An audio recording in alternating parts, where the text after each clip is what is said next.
ভাগ্য বদলের আশায় মানুষ কত কিছুই না করে। ভিয়েতনামিজরা এবার নিজেদের ভাগ্য বদলাতে নেমেছেন বন্যার পানিতে। ভাসমান প্যাগোডার বন্যার জলে স্নান করে করছেন সৌভাগ্য কামনা।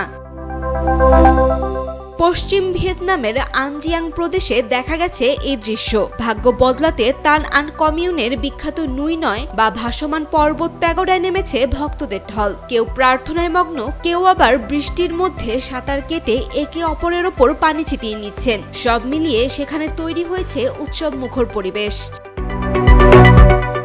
স্থানীয়দের বিশ্বাস, এই প্যাগোডার জলে স্নান করলে জীবনের সৌভাগ্য ও আশীর্বাদ নেমে আসে। একমাত্র স্মার্ট সিটি বসুন্ধরা, আধুনিকতায় এক ধাপ এগিয়ে। কেউ স্বাস্থ্য ও সাফল্যের কামনা করে, কেউ আবার লটারিতে জেতার প্রার্থনা করতেও পিছপা হননি।